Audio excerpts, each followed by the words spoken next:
TechGenie. Today we'll be reviewing the iPhone 4S. Okay, so we're just going to take you through a little exterior view of this phone.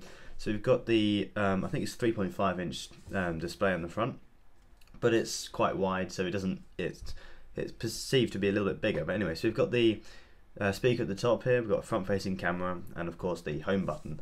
The screen seems to merge quite well, the black against black, so you can't see the screen very well until you turn on the screen, obviously. But on the side we have the volume rocker, which isn't a volume rocker, it's a volume button, and then we have the ringer switch, turn it on to vibrate or turn it on to a ringer. Then we have the 3.5mm headphone jack, power button, and then on the other side we have, of course, the micro SIM ejector. On the 4S it doesn't have a nano SIM, it's got the micro SIM.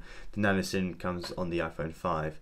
Then on the bottom we have the 30-pin iPhone charger connector, again before the lightning bolt charger came in, so this only does go in one side, which is a little bit annoying, but you know. And then on the left and on the right we have the two small speakers, which are pretty poor quality for an iPhone, but I'll talk about them a little bit later on. And on the back we've got the glass back instead of the metal back with the shiny Apple logo, which does attract an awful lot of fingerprints, as you might be able to see. And then we've got the back camera and the camera flash. Okay, so this is the iPhone 4S turning on. So we've got the lock screen here. It's on iOS 7. I haven't updated to iOS 8, otherwise it'll slow down and it'll get a little bit boring. So it's got the parallax effect, which was quite a new thing coming in the iOS 7. Completely different operating system to iOS 6. And then we've got the lock screen here, coming with nice animation into the home screen. Now, even though it's I think it's 2 generations old now, it's still incredibly responsive for an iPhone 4S. As you can see, the speed of scrolling keeps up very well. Now, usually an Apple product sells, especially this one, I think you can buy it for £100 odd, but I got this very phone, perfect condition, pretty much, a little bit of scratch on the top, but pretty much perfect condition for £30. That's right, £30, guys. That's 3 times 10. Okay, so now I'm just going to take you through a little walkthrough of the home screen. So up here we've got the signal bar. Now I'm with EE. Now they claim to be everything everywhere, but to be honest, I mean, they don't really do much. And why don't they change the name? But anyway, we've got the Wi-Fi bar here, clock and charge. You can change this charge up here so it can just show the battery, but I've got it telling me the charge. The battery life on this thing isn't spectacular, but that may be because it's a second-hand phone. Then scrolling down, we've got the notification center. Now, what even are these? I mean, I don't think anyone uses these. But anyway, so you've got the all missed calls. I don't know, notifications. I don't have any. No one loves me. Okay, so now we're going to go into the calendar.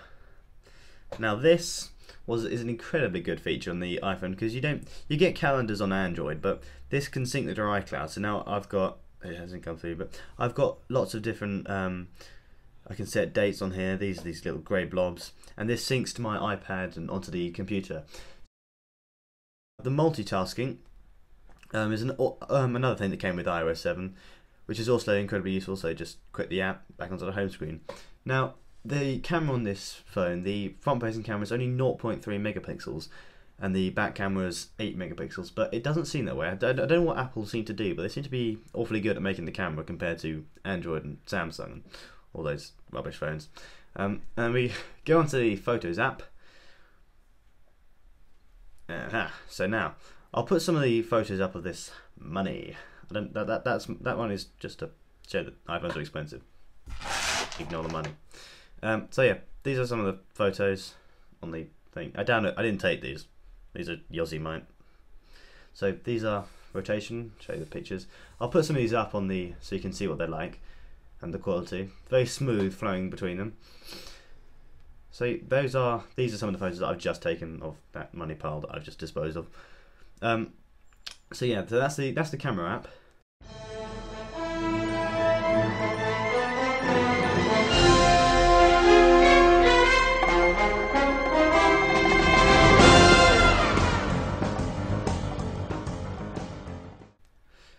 Just quit that. I'll take you onto the camera. So now On the camera we've got lots and lots of different settings. Obviously on the top left here we've got the flash, we can turn to auto, on or off.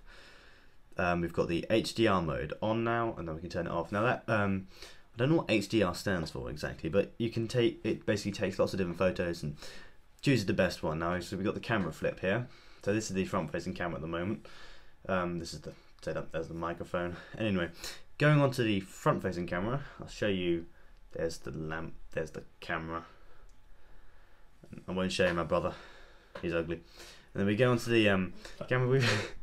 He wasn't happy with that. We've got lots of different settings. We've got the video. We've got photo, square, or Instagram. And you can obviously select live wallpapers. Not wallpapers. Filters. We can have black and white. I don't know, what do you want? Transfer. So you've got lots of different things for that. For those Instagram lovers. And you got panorama. Now this, the panorama app, compared to Samsung and HTC and all those other phones that no one likes, this one's really rather good. I mean, you just press the button and you move it. I mean, how easy can it be? You move it. Takes photos. And it should save it. Now I'll show you it now. And you can move it quite fast. I don't know what's happened here, but it's gone a bit weird. Anyway, you get the idea. That's the panorama. I'm not a spectacular photographer. But that's the camera app. Quite useful. Incredibly customizable in terms of photos you can take. On the iPhone, you've got lots of different things. These apps all here all come with the on this page here. Just come with the iPhone. You can download them. I think you can't download the App Store. You want to download the App Store. But looking up, so on the Android devices, you've just got a pull down menu, and that can tell you your notifications, and then you can change all your Wi-Fi and stuff. But on the iPhone, you've got let's not drop it. You've got the control center, which you just pull up from the bottom. Really nice, transparent. They've done a good job here. It's something original, something different. You've got all your different settings up here: Wi-Fi, Bluetooth, airplane mode. You can play your music, AirPlay, which shares it across to different shares across your speakers. Okay, so now we're going to look at the phone, mail, the speed of the Safari when it opens up, and the messaging app. So going onto the phone, we've got quite a traditional setup. You can add favorites, recents, contacts, all of your contacts together, and then keypad. Looks quite neat. Much neater than the Android. As you can probably tell, I'm an iPhone lover. I like iOS. I don't really like Android. Then we got voicemail. Haven't got any voicemails. And so that's the phone app. Quite self-explanatory, really. Pretty much what you'd expect from a phone app. And then mail. Now mail has some problems. I haven't set up what I've got. I haven't set up my mail yet. But so here you can see you set up from iCloud. You can set it up from lots of different places. But what I have found is you can't, when you have got an email on this, especially when you got lots of emails, it lists all your emails. And if you want to delete them, you can't select all, delete all. You have to go through them individually and delete every single one separately, which can be quite a pain, because if you've got them on your iPad, your iPhone and your Mac, then you've got emails everywhere. You lose track of what you've got, and it's quite irritating when you've got to delete all of them. But that's the only real downfall of it. It functions perfectly well as a mail app, and it works really well. It's got a nice interface, and it looks the same as it does on the Mac. Now, a speed test on this. Obviously, this is dependent on your Wi-Fi, and in this particular room, we haven't got very much Wi-Fi. It's only 2 bars, but I'll do it anyway. I'll open up Safari. So this is the speed. Opening up YouTube.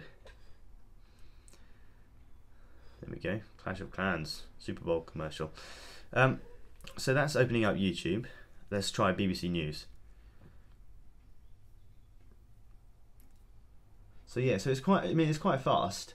The zoom is quite good. It zooms in. Obviously, with this really high definition display, there's little. I don't know if you can see it, but you can't really see any pixels. It's quite fluid. Works really well. So yeah, so that's Safari. Quite a fast one in terms of opening up. Messages, again, you've all seen the Messages app. All looks really quite nice. Look, see, avid iPhone lover, told you. Now this phone is quite good in terms of gameplay. I've downloaded Clash of Clans and Crossroads, as you've probably seen. I'm trying to get some more money. But in terms of gameplay, it does take some time to load the game. Go on to Crossroads. See what it's like. Quite fluid in terms of gameplay. Going on to So yeah, so that's Crossy Roads. Okay, so now I'm just going to talk to you a little bit about Siri. I mean, Siri came out on the iPhone 4S. It wasn't on the iPhone 4. It's a very new feature. Obviously now we've got the iPhone 5, 5S, 6 and the iPhone 6 Plus, and Siri's been updated since the iPhone 4S, but this was the first iPhone that supported Siri. So I'm just going to show you what it sounds like. Hey Siri. So there, that's Siri replying. It's the response from Siri isn't the best, down to the little small speakers at the bottom. So let's ask it a question. What's the weather going to be like tomorrow? Here's the weather tomorrow. Okay, so it comes up with a little weather forecast. So Siri's so that's Siri on the iPhone 4S. Text Sebastian. Okay, what do you want to say to Sebastian, Bowkis? Hi. Ready to send it? Send it. Done. Okay, so there you go. That's Siri on the iPhone 4S. Okay, so that is the overall review of the iPhone 4S. Quite overall opinion, remarkably fast for second generation, 2 generations old. Really slick design again. I mean, Apple have got this. They've got this nailed. I mean, they can design phones really well. The iOS interface really good. It can run under iOS 8. I personally haven't downloaded it because it slows it down.